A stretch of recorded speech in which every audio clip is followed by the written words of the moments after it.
Welcome everyone back to the podcast. We have a special guest, which is Orlando Alfaro. Thank you so much for joining the podcast. He has a great background as a track and field coach under Biola, and he is an NCAA coach. And I'm just excited to hear about his coaching background. And how's your day going so far? Dude, my day's going pretty frosty, man. I can't complain too much about it. Had a good day of practice, good day of teaching, good day of work. And I just get to kick it here, man. There you go, man. Cut, so good. Looking good on camera. Right, And I was going to say, man, what made you go in the direction of like coaching? So I graduated from college in 2015 in the fall term. And so it was... I always wanted to go into coaching, but with wrestling specifically, because that's what I did in high school. That's what I did in college. But so within our kinesiology department at Cal State Long Beach, they always send us out all the coaching jobs. Yeah. And there was a coaching job for John Muir Academy. It's a elementary / middle school. It's a K-8 school in Long Beach, East Long Beach, I think. And they had a girls' high school, middle school track and field coaching position open. The old head coach was pregnant. She was about to give birth during the season. So she had to find somebody else to go in and do it. And I was like, well, like, yo, I did triathlons. I know like running, that's track, right? And so I go in and I take that position and, you know, track isn't just running, you know, you have your sprints, you have your relays, you have the distance, and then you have your jumps and your throws. So I had to teach shot put. I had to teach high jump and long jump. So basically everything I had to learn really, really fast. And so I was doing that. And then once I got my degree, I went back to my old high school, Bellflower High School, and I went to go thank all my, you know, high school coaches and teachers, like showing them my degree. It's like, hey, look, I got a degree. Like, that's dope. What you guys do actually matters. Like, I'm smarter now or whatever. And one of my football coaches is the head track and field coach at Bellflower High School. And so I went over like, hey, thank you for being, you know, a dope football coach for me or whatever. And he's like, hey man, like, are you looking for a job or anything? I was like, yeah, what do you got? Like, is it coaching football or something? He's like, no, like coaching track and field. Like, I need a pole vault coach. And I was like, the heck is pole vault? He's like, what's the one where you like, you know, jump and bend the stick and you go upside down and go over a bar? And I was like, you sure about that? He's like, yeah, like, you know, you can go to like a coaching clinic and, you know, read a book or something and maybe you'll like figure it out. And I was like, okay, can I have like some time to think about it? Yeah, dude, I'll give you like 1,500 for like the season or whatever. And so like for me, 1,500, you know, for that period of time, I was like, bro, that's easy money. I'll take that. Yeah. I don't have a job right now. And so I went ahead and took it. And that's how I got into pole vault. And then I would mess around with high jump here and there. And then I tried to get hired as just a wrestling coach, as an assistant coach. They already had a head coach at Bellflower. And he wasn't really interested in hiring me for whatever reason. But he got fired 2 weeks later. So they offered me the position of head coach instead. So I was like, bro, I could have been your assistant, but here I am, head coach now. Could have saved your job. Yeah. And so that was pretty tough. So I became the head coach for the boys and girls wrestling team as well. Wow. And then after the first season of doing the pole vault, I had a few of the girls that were on the pole vault team or the track team, but doing the pole vault event that were in cross country as well. And the head boys and girls cross country coach at the time, he did well with the boys, but he struggled a lot with the girls, just with their personalities. And so he was like, hey, it looks like you're actually clicking really well with them. Like, how much do you know about like cross country and stuff? I was like, son, I've done triathlons. Like, I know distance. Like this I definitely know how to do. Yeah. In comparison to, you know, running and jumping with a stick. And so I'm like, yeah, I'd be down to do it. Like, I know everything about interval training, fartleks, you know, distance run, aerobic stuff. So I'm like, yeah, I feel confident about that. And so, yeah, so I did that as well. So that's for insane. Like a period of time, I had like no breaks between seasons. So it'd go like in the fall, I do cross country, then winter go straight to wrestling, and then in the spring go straight to track. And it was a lot of fun. I really liked it a lot. I coached for 2 years at the high school level. And then I obviously finished the middle schoolers. I only did a season with them because they both had practices at the same time. So I'm like, you know, I really love these girls, but I really want to keep moving up forward.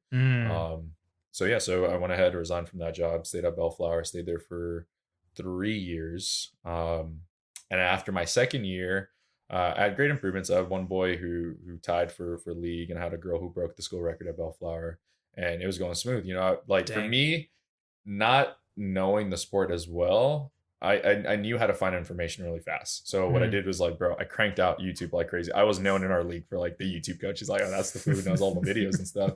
But dude, I was resourceful. Like I found out who I needed to talk to. I hit up Coach Magula from Marina High School. His sons are really great pole vaulters. He coached Jack Gordon. He was a state champ. And so like I just bugged anybody that I knew that was doing well. I was like, hey, you got kids who jump high? How do I get kids to jump high? And I would just bug people left and right. I'd go to all the coaches' clinics. I would email coaches. I would hit them up.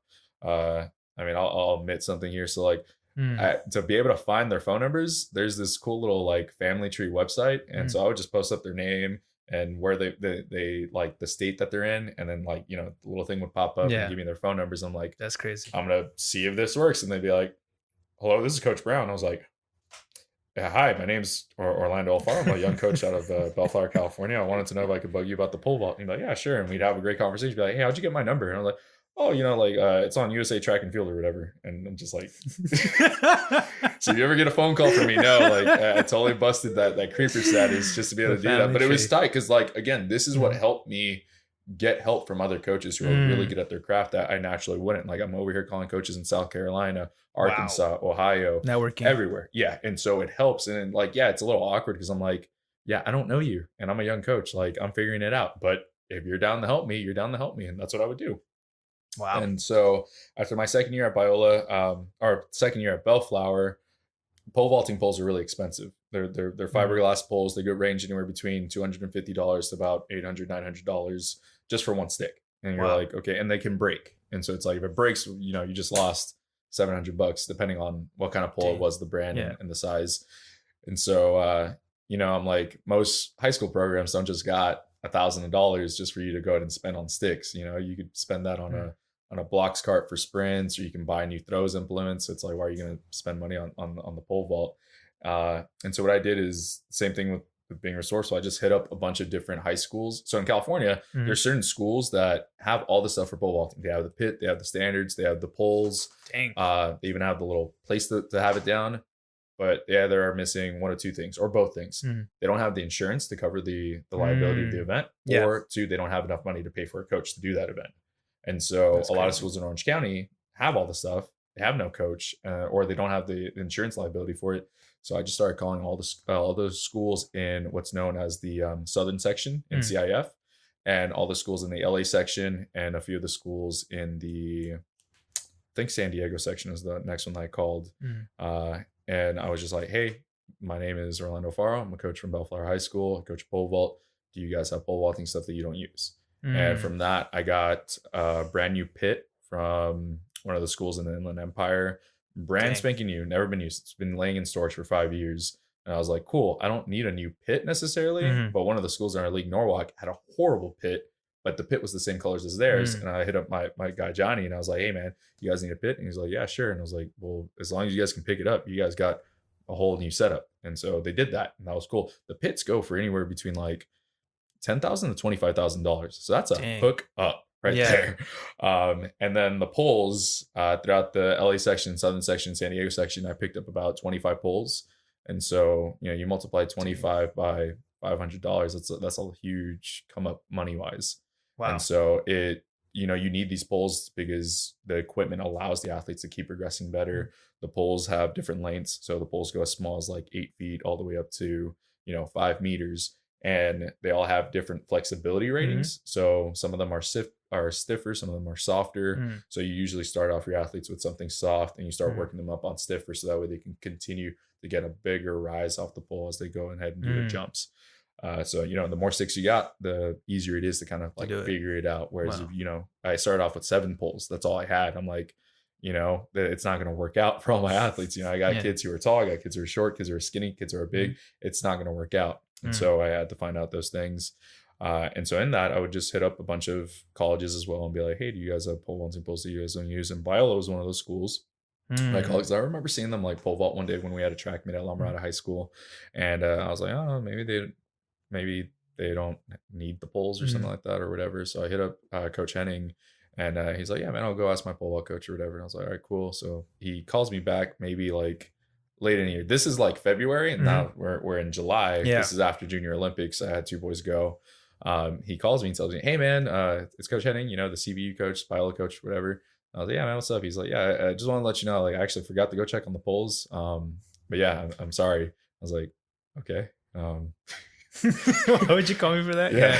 And then he tells me, like, actually, I wanted to ask you, like, what are kind of your career aspirations, like with track and field and stuff like that? I was like, I just want to be like the best coach ever. Like I want to eventually coach at a college or university and hopefully have some like elite or pro athletes and then, maybe get an athlete to go to the Olympics. Like I just want to keep going as far as I can possibly go with this career.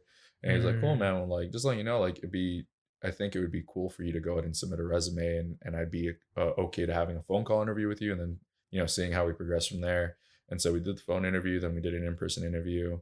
And I remember like talking myself out of this, like, or trying to convince him like, hey bro, like I only coached this for 2 years and like, I've never done it. Like, you sure? And he's just like, yeah, do you want this job? And I was like, well, yeah, I do. Let me just pray about it. And so I prayed about it for a week and then, I took the position and it was terrifying because for me, I didn't envision myself going into college athletics as quickly after only coaching 2 years of high school. And so for me, in my mind, I was like, oh, I'm going to coach like high school for like 15 years, be a boss high school coach, then go to a university, do that for like another 15 years, and then, be super old.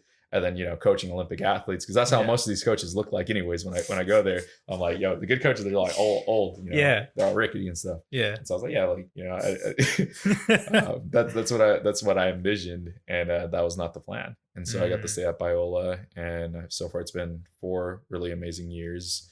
Coached the pole vault there, coached the javelin there. It's really nice. And I really love coaching those events. And then so I had a falling out with my head coach at Alfaro High School because he didn't like me coaching at both the university and at the high school because I missed just 2 invites, but they weren't even big invites. So I understood his struggle as a head coach, but at the same time, it's like, this isn't that big. What made me pull out was the fact that he was saying like, you're just using these kids as a stepping stone. And I was just like, that's definitely not the case, dude. I would not be making all these phone calls. I would not be driving to all these random schools to pick up this equipment that, you're not paying for. And he says some other stuff that I'm not going to mention. And for me, I was just like, I told my idea, like, yeah, I'm quitting, like everything. Like I'm down. I'm out of cross country. I'm out of wrestling. I'm out of track. I don't feel like doing this anymore. And that's when I called the La Mirada head coach for track and field. And I hit up the wrestling coaches there too. And I got to coach a year there, had a few kids go to CIF, place there, go to Masters. Wow. We had one girl who placed at Masters for wrestling. That was really good. Shout out to Amanda. And then I got to coach pole vault and high jump there. I had a couple good high jumpers. It was my first year where I got to have like multiple league champs across all levels. And it felt really good because the year before, the third year where I was just having that bump with my head coach, it was just like, dude, like coaching is really hard. And it's not even hard because like, oh, my athletes are struggling with this. It's like I'm having a huge conflict with somebody who's supposed to have my back. Yeah. And so it just felt like such a wave of relief. I got to coach really great, men and women, or boys and girls at that time. They're now men and women. Ryan Young is definitely a standout athlete of mine. He cleared 13.6, broke the school record finally. Wow. The school record had like 4 people tied with it at, I think, 13 feet. And I remember when we were at CIF prelims and he cleared 13 feet, he's like, coach, I got the record. I was like, bro, you tied the record. Do you want to have, like, you're going to share that thing with 5 other people. Do you want only your name to be on there? He's like, let's go, coach. And he just goes ahead. Ryan is just I love this kid so much, dude. He's so he's like 6'2", weighed 127 pounds. He was a twig, dude. Damn. I had other coaches going like, man, did you have a really good freshman? I'm like, that's a man, dude. That's an 18-year-old boy. But yeah, Humpy can run fast, had strong arms, and was able to get upside down pretty well. And then he finally cleared 13.6. And I was like, dude, congratulations. Like, first off, you get to go to finals. And now, the school record's yours. Like, no one else is going to take it from you for hopefully a minute, and we'll see. And then we go to CIF finals, he takes 5th place. And I was like, dude, I'm just happy. And then the day before, I was at nationals with Biola at NCCAAs. This is the National Christian Collegiate Athletics Association Nationals. So not the NCAA, but the NCCAA, because we were still in the process of getting accepted into the Division II for the actual NCAA. Yeah. And so we would go to the NCCAAs, and I had a few decathletes who All-American, and then one of my female pole vaulters, she won it, which is awesome. And I was like, dude, I got a national champion. And then, I have to drive back in the middle of the night, like at 3 a.m. to go from Indiana to Illinois to hop onto the plane, show up to California, and be like, all right, let's do this. And then, Ryan gets to go ahead and take 5th place at finals. And it was really good. It was a good year coaching wise. And this recent year kind of was tough with the whole entire coronavirus thing. I had a really great javelin thrower. She threw the top mark at the moment for the Division II. Wow. Shattered our school record. She already had a PR that was beyond our school record. Yeah. But broke it again at a meet, PR'd. I had a few other guys who did really well. So I was really excited because I was like, dude, like I might have somebody like All-American at the real NCAA. Like that would be super, super tight. And obviously you have that dream that you start fantasizing like, oh, dude, she's gonna win it, and that's gonna be super tight. Like I'm gonna have like my first real national champion. And then the coronavirus situation. I remember how it started. It was like the week of March 13th, because I remember writing about it in my prayer journal, because the week started off and we had a few schools start emailing us like, hey, we're canceling the San Diego State meet, we're canceling the Point Loma Nazarene meet, and the schools just started canceling. And then by Wednesday, I remember we were joking around at pole vault practice. We were like, oh yeah, like they're like, this coronavirus thing is kind of scary. I was like, yeah, whatever, like just keep practicing or whatever. We'll probably do the next meet in April or something. And then on Thursday, they're like, yeah, everybody go home. Like no more practice. Everyone has to leave. Everything's shut down. Country's done. Season's over. Season's canceled. And I remember being so like flabbergasted, like just Are you for real right now? Like this is something I put so much work and effort into, and I prayed about for so long. And I remember writing in my prayer journal probably for like 2 weeks. I don't feel like praying today. I don't want to pray today. I felt like I totally got gypped. And I was livid because I was like, so like all the work that I did just, was for nothing. And it wasn't, and this isn't just the coaching stuff. This is also like, I'm also going to school at the same time throughout this, and I'm working another job. I'm coaching at Long Beach City College as well, and I'm working security 40 hours a week and going to school. Oh, wow. So from Monday night, 9 p.m. to Wednesday morning, roughly 11 a.m., like I didn't have like a normal night's sleep. Like I would take maybe a quick hour nap and then go back to the next thing. So it'd go graveyard shift Monday night, 10 p.m. to Tuesday morning, 6 a.m., go to practice 7 a.m. to 10 a.m., then take that quick little hour nap, go to LBCC, coach from 12 to 3, and then go to class on Tuesday from 4 to 9, and then go back to graveyard 10 to 6, then go back to practice 7 to 10, finally catch a little break, go to LBCC 12 to 3, knock out, go to our midweek service, and then finally Thursday was like my normal day.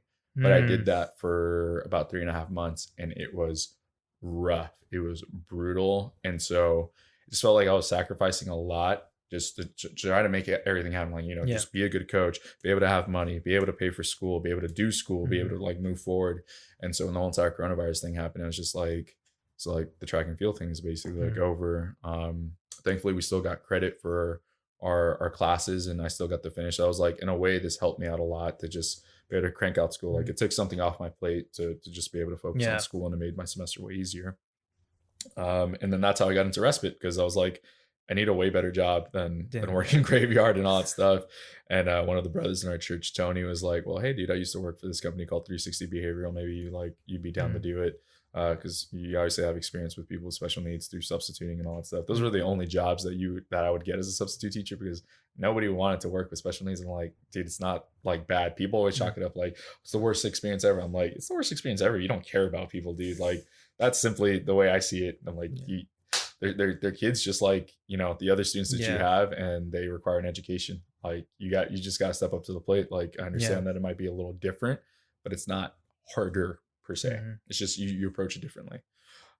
So I got into the respite business, and I started working for BRIA, which is Behavior Respite in Action. And I've been with them since January, and it's almost about to be a year, and I love it. I get to work with young children and adults who have special needs, primarily autism, and just do social skills with them. We go outside, we go to community. A lot of them we end up just working out because the parents are like, well, we want them to work out, so you can go work out. Like, bet, let's do that.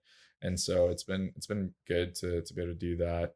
And then one of my roommates has autism, and I met his family, and his family was like, well, he's actually about to move out, so if you're down to help out with that, you can definitely join that. And I was like, sure. And that's been really good too. And so the special needs community is something that's near to me, because I obviously care about it. One of my biggest thing is knowing that at the end of the day, regardless of who you are and what you've done, or just anything, whatever your identity is, God made you in his image. And that should be something that we as Christians need to really focus on a lot, is Mm. when you look at that person who's, messing up or acting a fool or doing something that you don't necessarily approve of, reminding yourself that what they're doing is not who they are. They're just not living out God's purpose at the moment. But at the end of the day, that is still somebody who is made just like you and me, primarily for the purpose of serving God, glorifying God, still made in the image of God. And that changes your perspective, dude. When you approach people in that perspective, you start speaking a little bit softly. You start treating people with a lot more kindness, a lot more love.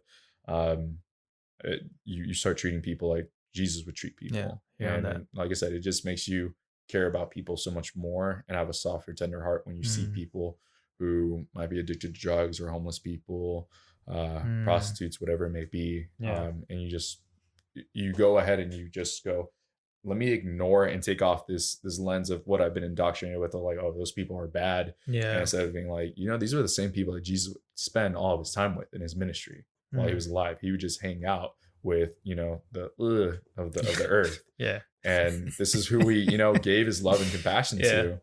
And this is where I think we should really be focusing on. And so for me growing up, what my experience with special needs is, you see a kid with Down syndrome or a kid who's, maybe having a behavior, and your parents kind of just, don't hang out with that kid. And it just trains you as a child, as you start growing up, like, oh no, those are the weird kids. You just ignore them, they're the special needs or special ed or whatever. And even in the schools, you see that sometimes too, everybody to some degree knows, like, oh, the special ed kids, bro, like, this is the main campus, and then you have the bungalows all the way off in the corner of the school, and you're like, yeah, that's where the special ed kids are. When you're having lunch, they're either having lunch before you or just after you, or again, they're having lunch all the way in like some weird table far away from everyone else. And so I had a classmate who had autism all 4 years of math. I had the homie Sam. Sam is an amazing dude. He would help me out with my homework all the time, and he would struggle with emotional relations with other people and just talking to them. And I would always play Connect Four with him and stuff like that. And I really got to connect with him and just kind of understand a little bit like what autism is. I feel like people are still trying to figure out what autism is, what causes it, and all that stuff. And so just being able to connect with him with that. And I remember my senior year really making like an active effort to just spend more time with the kids who are in special ed. And the first attempt didn't go well. Picture this: you have this really jockey guy wearing a Letterman's jacket going up to that table, finding the kid who's sitting by himself and just like, hey man, my name's Orlando, what's yours? This big goofy smile.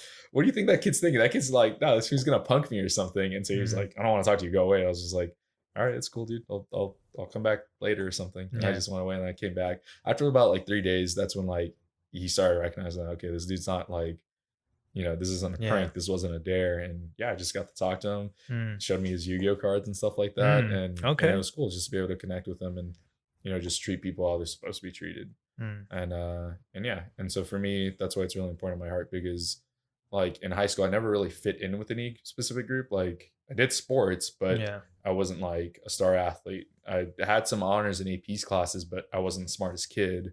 I wasn't a cholo, so I wasn't kicking it with those foods or anything like that. And so I never really had a group, so I could empathize with, I want to be connected with others, but I don't have others to be connected with. And so so I would just kick it with them for the most part. And so so that's why I really love my job. I love spending time with them. That's kind of the whole entire career thing. And it's really cool that you mentioned all of that. I could tell your heart's in there, as you said, the special needs community, as well as people you're coaching. Definitely it's God answering your prayers there, because in a short time, I'm just like, whoa, high school, and then you're going out to the college level. I'm like, that's a blessing there. But you put in the work too. You reached out in a way, like your heart was to go get these certain tools for the kids to improve. But along the way, you also networked and talked to people, maybe not knowingly, like your heart was definitely just to get these things and help them out. But then down the road is like someone reached out to you. So I think that's an amazing story of how much you served. And I also agree with you on the part of just having a serving heart and seeing everyone being made in the image of God, going back to the special needs community, like get that context. But what kind of started you in your faith? Like, why did you go in that direction and start believing in God and having these principles? So I was raised in a Pentecostal household. Both my mom and dad were Pentecostal ministers. My dad had his own church, so I grew up as you would say, a PK or a pastor's kid. And so I was there for a cool minute. I hated church. I didn't like going. I didn't like being the pastor's kid because pastor's kids could not have fun. So I couldn't be smiling or laughing in church. You're gonna go play with the other kids. I'm just like, you have to be an example. I'm like, bro, being an example sucks. I don't want to be this anymore. Like, stop making me read the Bible. Yeah. Dude, I've read the Bible so many times through, like, dang. Where it's not like, oh, dude, I was just after God. It's like, dude, I was forced to do this. That's the only reason why I know so much of this. Now I actively pursue it because I'm like, yeah, I want to do this. Like, this is me. But beforehand, dude, like, I'm going to tell, dude, if there's parents out there, don't force your kid to read the Bible. If you want your kid to get the Bible and get God, do it through your own life. Be the example for your children. And they're going to go ahead and be like, yeah, mom and dad are different from other people's parents, or just in general, like be a living example. Don't just be like, well, here's the book, dude, figure it out. And so for me, that was like my hugest struggle as a kid. And I just hated it because you just knew it was just book smarts, dude. Like, I wasn't trying to be a Christian. Like, I was like, I want to go do like the fun. I want to do hood rat things, you know? And so, I grew up in that church for a long time. And then around 12, my dad cheated on my mom with a woman in the church. And obviously, church split and they separated, and that was pretty hard. It affected me a lot with my faith a little bit, but not too much. We just ended up going to like another big Pentecostal church. Freddie actually went there for a little bit. So as I went in, Freddie dipped out. Freddie's one of our friends, but shout out to Freddie. And so I stayed at that church for a cool minute, got involved with this Christian Boy Scout program called Royal Rangers. We were Outpost 124. And it was a cool little thing just to be able to learn a lot of life skills and just grow up in that church and kind of feel like, I get to grow my faith a lot more within this church. But I noticed that there's a lot of hypocrisy in the church. So there's obviously a lot of premarital sex amongst the youth group. There's drug use. There's alcohol involved and all that stuff at retreats. And it was one of those things of like, I see people who claim that they want to love God, but they don't read their Bible. I see people who, desire a strong intimacy with God, yet choose not to speak to him through prayer. I see people who, want to be this holy group, yet do the most unholy things. And so for me, it's just like, I want to be part of this group, but I don't want to be part of this group because I want to follow God. And I'm struggling with this. And it was hard because I had really close friends who were strong influences to me, and they kind of not influenced me to do bad things, but it made me almost justify that some of this stuff is okay. Like God's all right with it. When in reality, it's like, no, dude, God is very black and white about what's sin and what's not sin. And so I struggle a lot with that because I'm like, dude, I'm reading my Bible, I'm seeking God. And I remember when I was 19, I felt like it hit the ceiling. I was like, I'm not getting any closer to God. Like, did I just figure everything out? And I was just like, dude, if I figured out everything out right now, life is going to suck for the rest of forever. Like this isn't how I think my relationship with God should be going. And at the time I was probably in my second year in undergrad at Cerritos College. It's a community college in Norwalk. And I got reached out to by some Bible groups. I had this girl named Mariana who was in my humanities class. And I was so disrespectful and rude, dude. I would call her like Maria, Marinero, whatever, like just random stupid names. And she was so patient with me that she would still have the loving kindness to be like, hey, have you ever thought about coming to like this church group and studying the Bible or anything like that? I was like, yeah, whatever, dude. I grew up in church, like I know everything. And people listening to this, they who know me, were like, yeah, the food definitely was like, man, shut up, guys. I'm gonna preach. I'm gonna take over the church. And so I showed up to this Bible study group or whatever, and that's how I kind of got connected. And I got to see a lot of, because I didn't grow up as somebody who was, drinking, having sex, smoking drugs, doing whatever, all the bad stuff. If anything, I was known for not doing that stuff, but your straight edge or whatever it was called back then. And so for me, I was like, dude, I'm like holy as holy can be. Like I've done no wrong, but throughout really studying the Bible out and looking at specific passages that talk about, the acts of the sinful nature are obvious. And then you start looking at these characteristics of your character, not just what you're doing, your actions, but also what's inside your heart, your attitude, what you do. So having anger, having jealousy, having envy, being dissentious, all those things, I was just like, yeah, I have a lot of that stuff. I have a lot of pride. I have a lot of arrogance. Like this is something that abhors God and that he wants no part of. And so that for me helped me kind of click like, dude, I am sinful. I am just as bad as, the person who has a body count or whatever, or the dude who gets drunk every other day from high school. Like there's no difference between me and them. And I kind of struggled with the concept of baptism because that was something like we had in the Pentecostal church, but not really. But after really understanding like, okay, this makes fully sense. I went ahead, committed with it, got baptized May 12th, 2013. And so far it's been roughly 7 years, about to be 8 years in May. And I stuck through with it. The first couple of years were really brutal just because I had a really hard time within our campus ministry with our campus leader. But then after that, I transitioned to our singles ministry and professionals ministry, and it kind of got harder. Wait, you said you were within the campus for how long? For about 2.5 years. Okay. Yeah.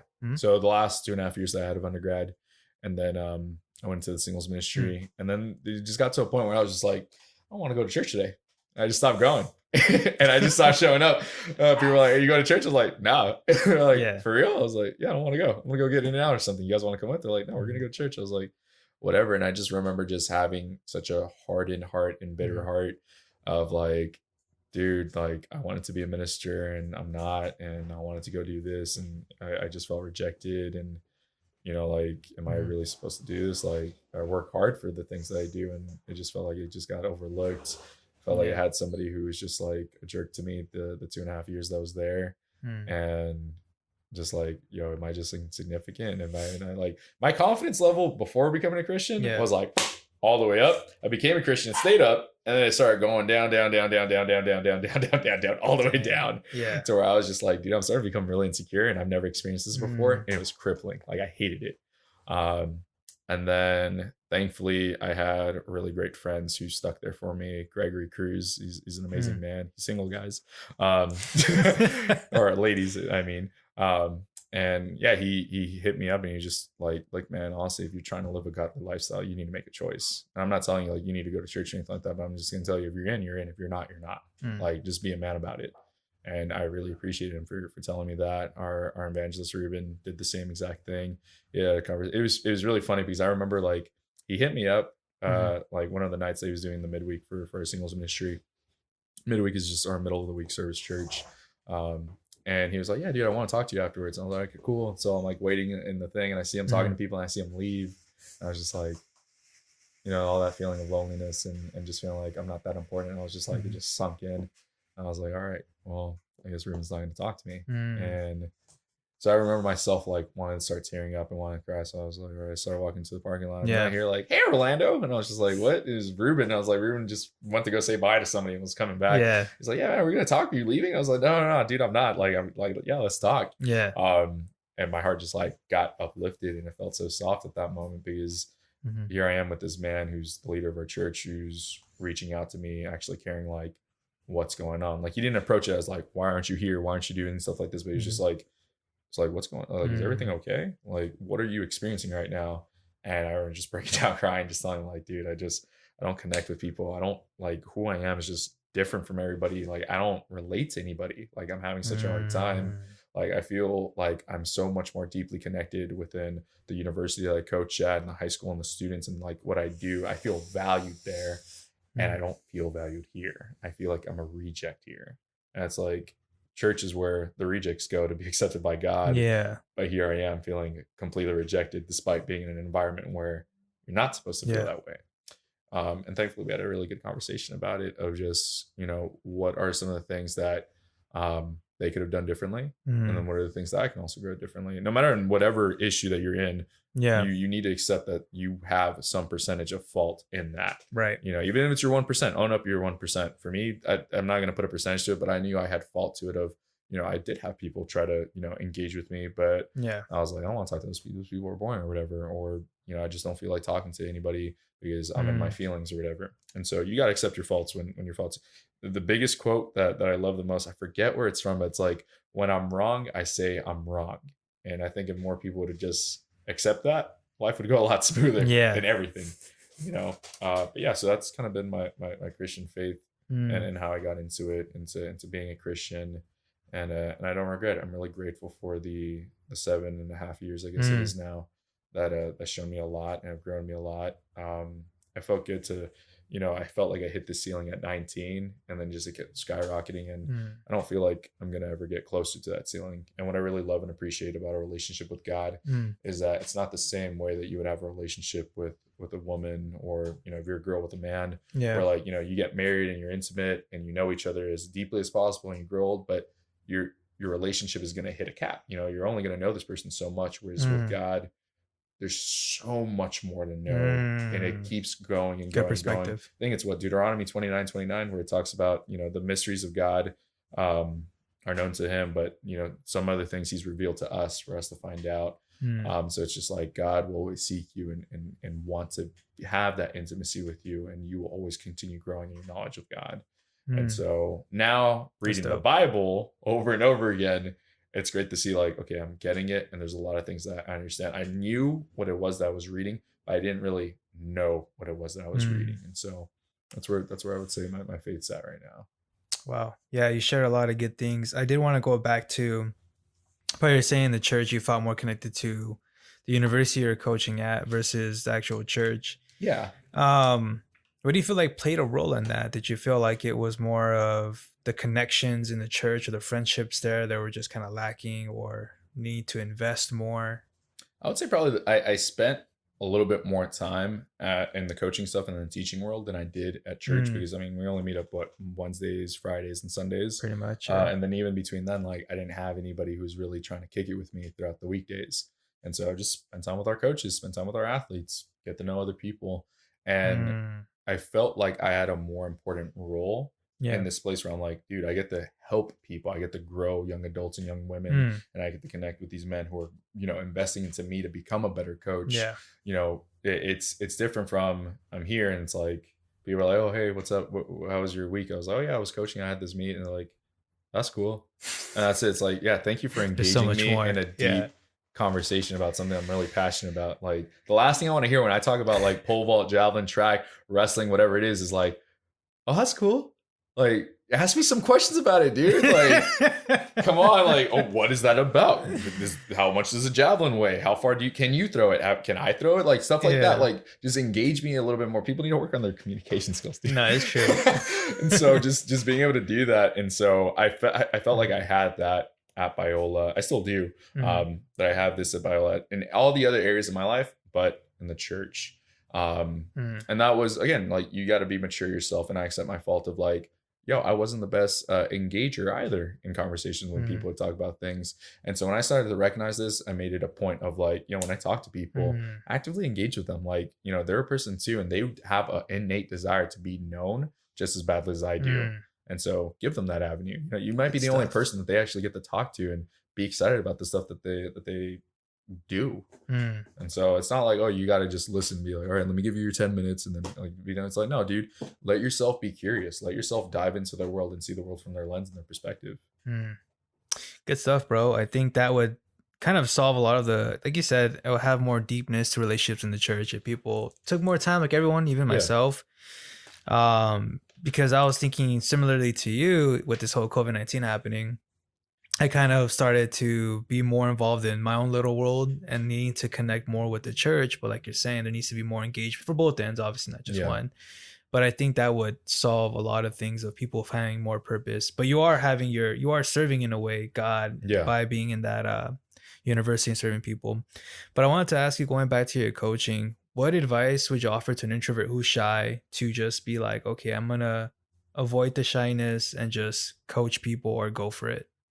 It's funny that you say that. Like, I feel like a lot of coaches are introverts, surprisingly. Oh, seriously? Yeah. So there's a good mix. Obviously, being extroverted helps. Yeah. But one of the coaches that I look highly up to, he's definitely introverted, but he gets himself out of there to connect with other people, because that's what you ultimately got to do as a coach. You got to be able to relate to people and connect with people. Some of my favorite athletes are introverts. And I'm like, I talk their ear off. They're like, hey, can you like shut up, coach? Like, I'm tired of hearing you speak. Like, you just talk too much. I'm just like, all right, whatever, guy. I'm over here just trying to be engaged or whatever.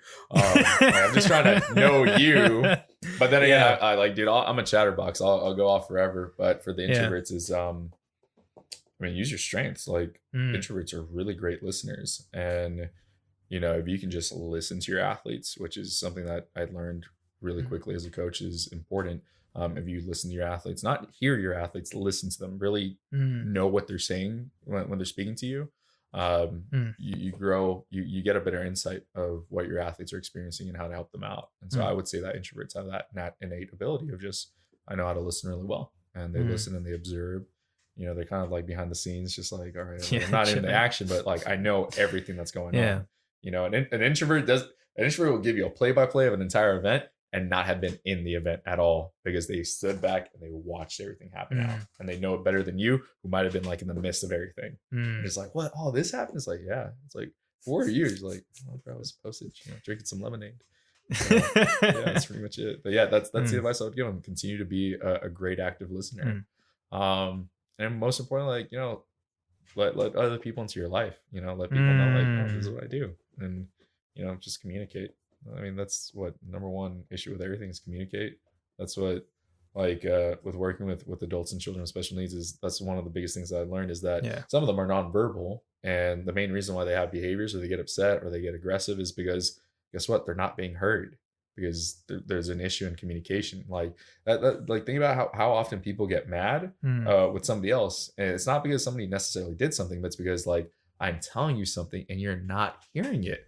Like, we're not bridging this communication gap. And so, yeah, like, you could tell me everything that you want, but I'm like, I don't know what you're saying. You're going to start getting upset with me and be like, you're not listening. And that's how sometimes they feel. Like, they're asking for something, or they're pointing to something and using their device. And, if you ignore it, it's like, what do you think's going to happen, dude? This is a person who's talking to you. Like, I see that in the community when people go up to them and they're just like, oh, okay, he doesn't talk. And they'll, like, start talking to me. I was like, bro, you can talk to him. You can't talk back to you. He'll use his device, but, like, he understands everything you're saying. Like, don't pretend like he's dumb. Like, he's probably smarter than you. And so that's just me being aggressive. But, like, yeah, I totally believe that. I'm just like, people over here write them off like, oh, they got special needs. Like, no, dude, they're like special for a reason. Like, they're smarter than you sometimes. They're people nonetheless. Like, they have a great perspective on life that sometimes we miss out on. And so, you don't write anybody off based off whatever learning disability or whatever they have might be. Hear on that. And it seems like you're very familiar with communication and knowing other people and understanding them, because I'm sure that it's even beyond the coaching and previous experience. Have you read any books that helped you with communication or go in that direction to learn more, or was it just all like pure experience and putting yourself out there? A lot of experience putting myself out there, for sure. A lot of YouTube. So YouTube, sponsor shout out. Buy us some new polls. YouTube is my greatest resource for a lot of these things, because guess what, people just put it out there. I Google a lot of stuff, so most of the stuff I want to find out, fun fact for you guys, if you Google something that you're trying to find out and then you put spacebar PDF after that, you'll get a search result list of a bunch of PDFs that have to do with what you're looking for. Whoa. And so if you look up, communication disorders or how to be a more effective communicator, you'll get PDFs from, let's say, events or conferences that you didn't pay for, you didn't go to, but all that information and resources are out there. And now you have it for free and you get to figure it out. And there you go. Like, so again, if you Google search it or YouTube search it, you'll find it. What you find now, that's up to you. You got to discern, like, does this actually make sense, or this is actually, like, look at the likes, look at the views, and be like, this mess has 50 dislikes and 1 like. This is a trash video. I'm not watching this. Yeah. So I see what you mean there. And wow, that's dope. That was a gem for the people that are listening. That was really good. And I'll say, Orlando, have you ever considered doing something like a side business, or is you just mainly focus on coaching? Or like a little YouTube thing on coaching or giving advice? Because I feel like you have so much experience. You could do some kind of channel or some kind of external thing for yourself. I have way too many things for myself right now. I'm just trying to finish this master's degree and this credential. I just want to coach and teach. That's all I really care about. If I did anything else, like, it would probably still stay within respite or working with special needs. But like I said, that would still fall within the teaching realm. Like, I would, if I could do everything in the world, I would totally do everything in the world. You can't do everything in the world. So for me, my things are teaching and coaching. And that's what I want to invest all my time into. Side business and all that stuff. Don't get me wrong, it's exciting. I am somebody who, like, professors have told me, like, have you ever been diagnosed with ADHD? And I'm just like, no, why would you say that? And so we start looking at other stuff. Like, you display a lot of behaviors of somebody who probably has ADHD. And I'm just like, I don't. And then I find myself, like, it's very easy for me to start and invest into something, but not follow through with it. And so that's why I kind of don't really try to do newer things or pick up little different things unless I'm really interested to it. I'm just like, nah, it'd be cool to have, a business and stuff like that. But I know for me, my heart is definitely as deeply rooted in coaching and teaching I feel like those are ministries that God has led me into, of where I get to make the biggest impact in outreach. And so That's dope. Being able to work at a Christian university and work with Christian athletes and be able to be a light to others who work at secular campuses. That's and have dope. that connection with them of like, this is how I communicate and relate with my athletes. How do you? And you just bridge that gap. Same thing with in the education field. Yeah. I'm not over here telling kids like, Jesus is why you guys need to do better at school, but through my character and what I do, they're able to. It's funny, the question actually pops up from them like, hey, so like, are you a Christian or something? Like, we notice you don't cuss. And I'm like, what do you mean I don't cuss? Like, yeah, Mr. So-and-so is over here dropping the F-bomb and you're over here like, oh, this is what we do with like chemical equations. So I was just like, that teacher cusses? Like, well, he's tenured. I'm like, that makes sense. But stuff like that. So they start to pick up on little things that you do, and they just recognize like, yeah, you're a little different, like, but not different as like, you're kind of sus, but like you're real. Like you're somebody who's genuine. And they start to notice that, and that's like, it's the Holy Spirit that's in you, and that's you trying to be a godly person. And going in the direction of just trying to be a godly person, for yourself who has dated, I wanted to ask you on the whole dating culture in the church and stuff like that. What would you improve or observe and be like, okay, this is an area we can work on as a church and things like that? Communication. One word. Communication, straight up. No, man, we have this cool little group on Facebook called Single Disciple Connection or whatever, and a lot of people are always like posting stuff like, hey, what would you do here? Would you do this and this and that? And I'm just like, y'all know you guys are a bunch of grown adults and you guys can just tell people how you feel, right? Like you can just be straightforward. I'm not telling you like, hey, you got to confess your love to somebody. But I'm like, if you're just getting to know somebody and you want to continue deeper into a relationship, just be straightforward. Like, hey, I think you're a cool person. I want to know if we can continue this moving forward. Can we keep talking? Is that okay with you? If you're not okay, that's fine with me too. Just let me know. I think a lot of people are scared to, to open themselves up into that vulnerability of like, I'm telling you what my intentions are and I'm hoping it's rewarded, because it goes one of two ways. The person's like, yeah, definitely. I definitely want to connect with you. Or, no, I think I'd rather just stay friends. And no one likes feeling that feeling. But the thing is, it's okay for somebody to say like, hey, let's just stay friends. Because I mean, the whole entire purpose is you're still connecting with somebody. And, it might not be in a relationship, but you just made a friend. Maybe that friend hooks you up with like their cute friend or something like that. You never know. But the biggest thing is communication. People need to be straightforward with their intentions and what they're doing, instead of just like over here, back and forth. Like, let me go talk to this mentor in the church. Let me go talk to this married person. Like, how do you think I should go about this? Like, can you find out if they like me or not? It's like, nah, dude, just be honest. Like, don't be. Again, it's a high risk, high reward type deal when it comes to relationships. Like, the high risk is, you're making yourself completely vulnerable and known to like this person. Like, I like you. Like, what do you think? And the person can be like, ooh, no. I mean, I've heard of bad spurs where people are like that, but for the most part, people are like, no, I'd rather just stay friends. And a lot of people internalize that deeply, and they're just like, this hurts and it sucks. And like, yeah, it sucks, but it's fine. Like, and it's cool. It's not somebody you're going to connect with, and that's totally perfectly fine. Go connect with somebody who will connect with you. And how you do that is you go ahead, keep your heart soft. Keep your heart soft. Like, you continue to grow connections and build with people. I'm pretty sure like I broke up probably like 3 weeks ago. One of my biggest things was like, I definitely don't want to do this weird, like, I guess it's an unwritten rule within like our church of like, you break up, you kind of take like 2 to 3 months of like it's not going on dates with people. And I was just like, screw that rule. I'm sorry for those of you hearing.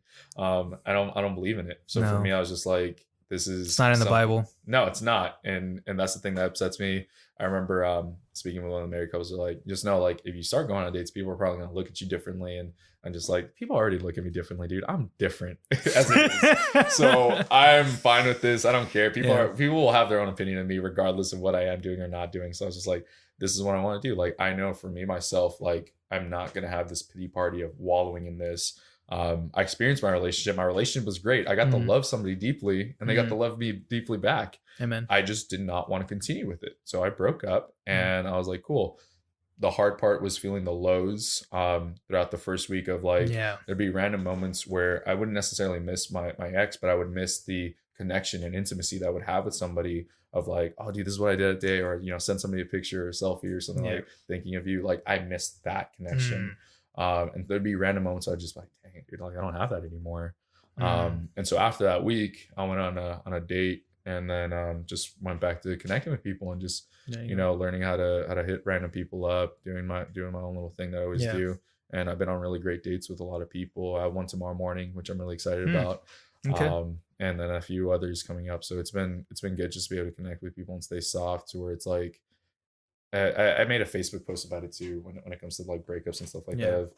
A marker of of a successful relationship is not because you ended up in marriage. Like, anybody can get married. That doesn't mean you're a good successful boyfriend or good girlfriend or boyfriend or whatever. The marker of the success is like, did y'all stay married all the way to the end until like one of you died or both of you died? And until then, like, you'd have to track that relationship for like 50, 60 years sometimes to find out like, okay, it was successful. The same way with like, even if a relationship breaks up, it's not failure. For me, I don't see my past relationship as a failure. I see it as a huge success because again, I got to love somebody really deeply, and somebody got to pour that into me, and I get to see more of like, what is it that I really want in a relationship. And it was successful on my behalf. I was like, yeah, this was awesome. It was a fun experience. I totally recommend people to do it again. I understand that breaking up can be hard because there's a lot of investment that goes into it, but it's okay. Like, continue to keep your heart soft and keep connecting with people, because it's an amazing feeling. And, I know a lot of people avoid dating for that reason, or avoid relationships because they're like, I have to feel like I have to make this work the first go. It's like, no, you don't. Have fun. Enjoy the fact that you get to connect with somebody new. You get to meet somebody new. You date, you like each other. You don't like each other. Cool. You break up. That's it. If you like each other, keep going. And then maybe you'll get married, and then you keep going all the way through. But until then, it's just like, there needs to be less pressure amongst people. Dude, I got asked like when I was like going to propose a grip of times before I was even a year in. And that was frustrating because it's like, not like I'm not already thinking about it, but it was frustrating in that, like, yeah, I know, like, stop asking me when I'm going to do it, because I think our church can kind of rush, people into kind of getting married. I'm not a huge fan of it either. I absolutely hate that. At the end of the day, I'm like, look, dude, if you're going to make the decision to go ahead and get married, that's fine. Be a man, and you get to own that decision and whatever it comes with it. But for me, myself, I'm like, I'd rather be done with my program, have my teaching job, and then be in a place where I feel financially responsible to be able to provide for somebody. And it was not like, oh, I had this insecurity of like, well, like, I am making money, but like, I need more money. It's like, no. I'm trying to get this normal job down because I want to be able to provide efficiently for my spouse. I'm not over here going to be like, well, let's go make something happen. We have young people in our church. You got the homeboys working at Starbucks, and then the girl's still in school. They get married. I'm just like, how are you going to pay for rent? How is this? And then, you hear about all these hardships. And yeah, we do have divorce that happens in our church and our young couples. And so it's something where I'm like, just take your time. Like, stop rushing into marriage. Like, for whatever reasons that you feel you want to rush into marriage, like, one, marriage is not going to make you happy. There's a great book by Gary Thomas called The Sacred Search. Marriage is not meant to make you happy. It's meant to make you holy. And so people rush into it who think like, this person is just going to fulfill me and make me everything. It's like, that's God's purpose to fulfill you, not somebody else. And that's a huge burden to place on somebody, to be like, you're going to fulfill everything in me. I'm like, nobody wants to bear that burden. Nobody can bear that burden in the first place. I think for a lot of young people, they have this desire to be sexually intimate, and it's like, yeah, that I want to do it too, but that's not the purpose of marriage either. You don't just get married just to be able to have sex. It's like, that's going to be some part of your marriage, but it's not the overall thing that's sustaining and keeping your marriage. And so I think a lot of people need to kind of keep, like, they read the scripture of like, what, burning with passion, should marry, and all that stuff. I'm like, how burning are you? Like, I think right now for a lot of people, they're at a simmer and they think they're burning. I'm like, nah, dog, you're not burning yet. Like, just be chill, wait it out a bit longer, and figure out who it is that you really want to be in a relationship with before just committing to something that's lifelong. Like, in the book, it's very clear of like, it's much better to break up than to be married and be with somebody who you feel is your cross that you have to carry for the rest of your life. And then be put in a position where you might want to divorce for whatever reason, or you decide to, go ahead and take the sinful route, and you're in a predicament where you're like, cheating on my spouse seems like a really good option right now. And it's like, why would you put yourself in that situation when you don't have to, when all you had to do is just wait a little bit longer, know what you honestly want, and be like, it's okay to break up. It's okay to break up, and it's okay to go away from this, instead of feeling like I just have to make this work. It's like, you don't have to. That was good stuff, bro. Just thinking overall, like, there was a lot. There was a lot of just, but it was good because I'm just like, man, where do I want to start with? I'll probably go from the beginning, because I understand too of the breakup, and I was thinking how you had to deal with people, and I don't care what people thought of me either when the breakup happened, and I was trying to move on, and I did have to deal with it myself. I gave myself a month to recover, but I bounced back and learned more about myself. And I think the important thing for people listening about breakups, like you're saying, is like, another good aspect is you grow as a person if you decide to go the route and be like, what can I learn from this? How can I improve? Versus like, this sucks. I'll never like, it's going to scar you and you don't want to go out and try to approach people. And then you're very closed off. Like you kept saying a lot, which is really awesome, is just have a soft heart. Yeah. And eventually you will find somebody that it'll work, you know? And yeah, it's something that I would say too about the church there is don't make faces. Someone is able to recover quicker than others, or just go on dates again, you know? Don't rush people to get married. Please just let dating couples just date.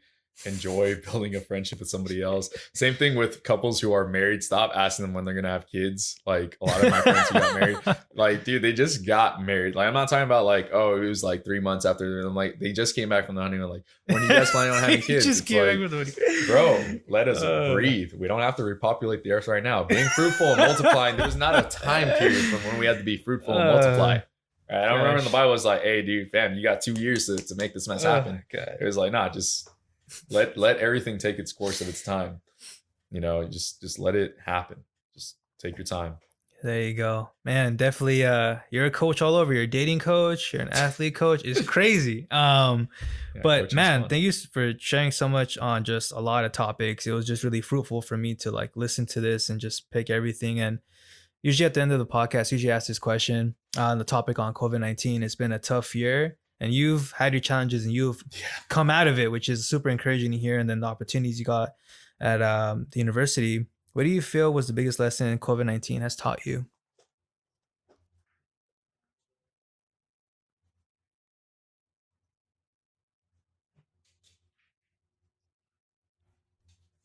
It's a really interesting question. I would say I could go off on a bunch of things, but if I had to stick it to one thing is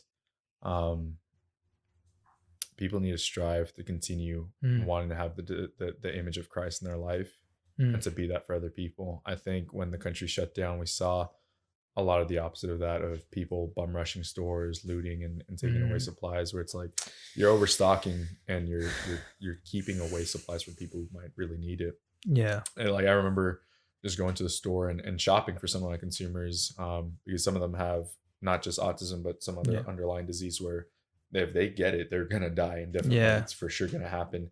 And so I would go shopping for them, and I could just see like the fear and the anxiousness in people's eyes. You know, you just see the mask.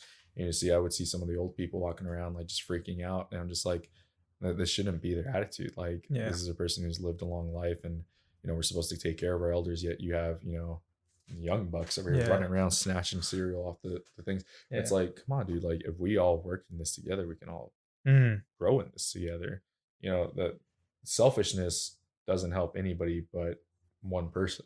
Yeah. Whereas if you have a community involvement, it's like everybody grows. It kind of goes like this one. I forgot what the quote was of, if you want to go far, go alone. No, if you want to do it quickly, go alone. If you want to go far, do it in a group.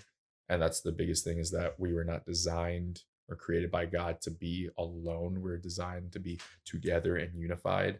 And when we are together and unified, you see amazing things happen. When we go ahead and separate and try to do things by ourselves, nothing really comes of it. Crazy. But that was good stuff. I do remember the whole toilet paper fiasco. Yeah. And like you said, there's supplies that people really needed because some are health deficiencies and things like that. So thank you for sharing that and bringing light to it again, because you never know what's going to happen rest of the year. But I wanted to say, were there any shout outs you wanted to give as we wrap up the podcast? Shout out to Waka Flocka Flame, Gregory Michael Cruz, Devin McMiller, Austin Broom, Aaron Segubo, Celeste Villarreal, the homie Eva, who else? Jay Vaughn, he's single too, ladies. He's got a good job.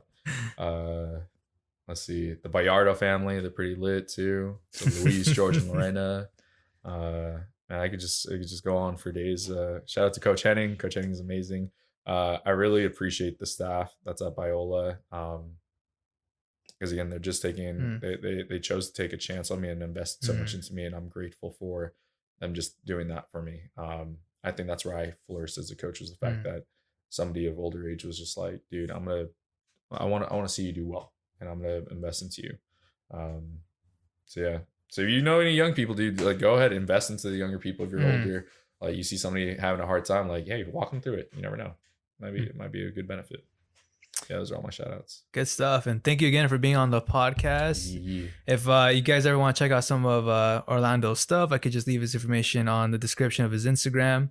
And of course, ladies, you can hit me up on Facebook and you can see all my silly memes and stuff, but that's probably about it.